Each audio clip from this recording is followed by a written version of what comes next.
ერთმანეთი აღარ დავჭამოთ რა გვეყო რა ეს გვეყო ყველაფერი გვეყო რაღაცა შესტომილებს ხო პატიოს ქრისტე და ჩვენს რაღაც ისე გავაკეთოთ დაუძახოთ მაინც და დაველაპარაკოთ მთავრობამ და ეკლესიამ ერთად დაუძახოთ რა წმინდა სინოდის გავლენიანი ეპისკოპოსი ამბიონიდან ქართულ ოცნებას დიალოგის დაწყებას თავაზობს.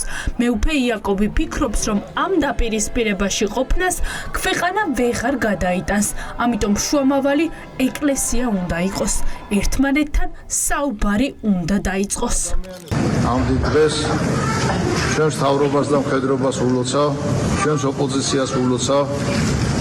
ჩვენს იმ ადამიანებს ქუჩებში რომ დარბიან, თუმცა ნამდვილად არ ვიცი აი რატო დარბიან რა უნდათ, მაგრამ ისე ყოფილიყოს რომ ყველას ერთად ერთი დიდი საქმე გვეკეთებინოს და ქართული საქმე. ნუ რავინ დავიბრალეთ რომ ჩვენ რომ არ ყოფილიყავით არაფერი არ იქნება. საქართველოს ისტორია არც ეხლა იწყება.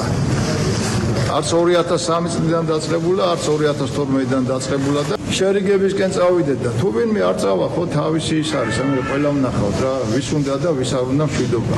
არ შეიძლება რა, ოჯახების გაყოფა, მეგობრების აჩხუბება ხო? ეს არის ველურობა, სხვა არაფერი არ არის. მეუფე იაკობი, რომელიც ოპოზიციაზე თავდასხმის ინიციატორი თავად იყო, პირველი ტაქტიკას თავად ცვლის. დღეს არავინ გაულანძღავს და ეცადა ამბიონიდან აეხსნა, რომ დაპირისპირება, რომელიც უკვე წლებია გრძელდება, ქვეყანას გადაიყოლებს. წმინდა სინოდის გავლენიანმა ეპისკოპოსმა ყველა ხელისუფლებას შეახსენა, რომ ქვეყნის ისტორიის წერა არც 2003 და არც 2012 წელს არ დაწყებულა. ამაზე აპელირება არასწორია. არ ვიტრაბახოთ მე რომ არა რა. არავინ არ არის შეუცვლელი. ერთმანეთს ხელი გაუწოდოთ რა, ასე გაყოფილი როგორია ეხლა რა. სადღაც მიდიხარ და ვიღაცები პატივსცემენ, ვიღაცები კიდე ან შეშინებულები და ან ისე არიან, ხო? არ შეიძლება ქართველები ასე ვიყოთ რა.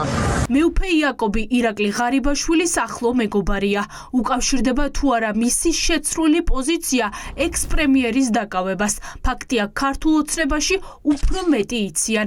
ამიტომ დღეს მღვდელ მთავარს გია ვოლსკიმ ურჩია ბევრი არ ილაპარაკოს. მეუფე იაკობი საერთოდ სასულიერო პირებს პოლიტიკურ განცხადებებს ამ დონეზე არ უნდა აკეთებდნენ და ბრალს არ უნდა დებდნენ რომელიმე მხარეს, როგორი პოლიტიკური გემოვნებაც არ უნდა ქონდეთ. ოცნებას როგორც მმართველ პარტიას მეუფე იაკობი მეტს თხოვს, მათ შორის საქართველოს იზოლაციაში მოქცევის გამო ის ფიქრობს, რომ საერთაშორისო პარტნიორების გარეშე ქვეყანას უფრო დიდი საფრთხე ემუქრება. ერთმანეთი ისე არ დავაზიანოთ, როდესაც სოფლიო გადანაწილება დაიწყება, ვიღაცის ხახაში არ მოხვდეთ რა.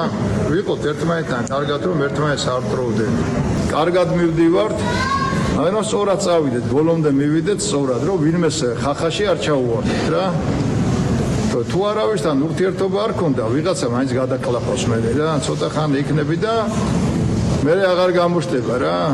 აღარც ერთი არც ოპოზიციონერი გაგვახსენდება და აღარც ის გაგვახსენდება, არც ერთი პარლამენტარი მე რა. ბოდბელი ეპისკოპოსის მხრიდან ხელისუფლების კრიტიკა არადამაჯერებელია მღვდელმსახურებისთვის. მამა ილია, მამა დოროთე და მამა შიო საპატრიარქომ გულწრფელი კრიტიკის გამოდასაჯა. სწორედ ეს სასულიერო პირები ფიქრობენ, რომ ხალხთან მისასვლელი ყველა შერიგების გზა მოჭრილია და ოცნებაშიც და საპატრიარქოშიც ეს ძალიან კარგად იციან.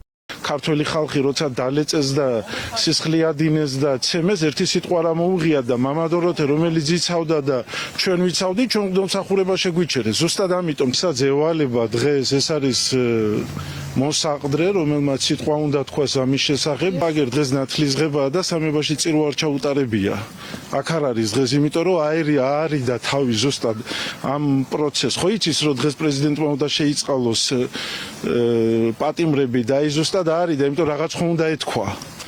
და ეს თავი არის და ეს იმალება საერთოდ. საკუთარი თავის გადარჩენისთვის ბრძოლა თუ ხელისუფლების კრიტიკა მეგობრის დაკავების გამო. ეს ახლა მთავარი კითხვა.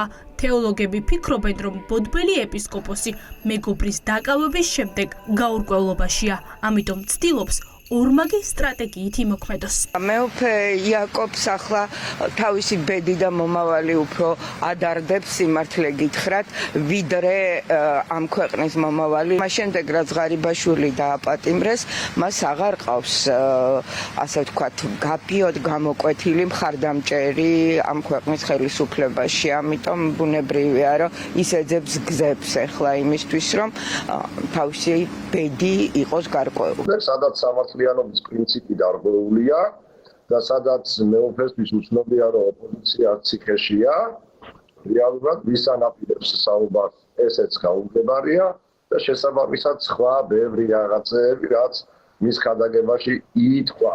ივანიშვილის გუნდისა და ბოდბელი ეპისკოპოსის მეგობრული ურთიერთობა ირაკლი ღარიბაშვილის დაკავების შემდეგ ცხადია, რომ შეიცვალა.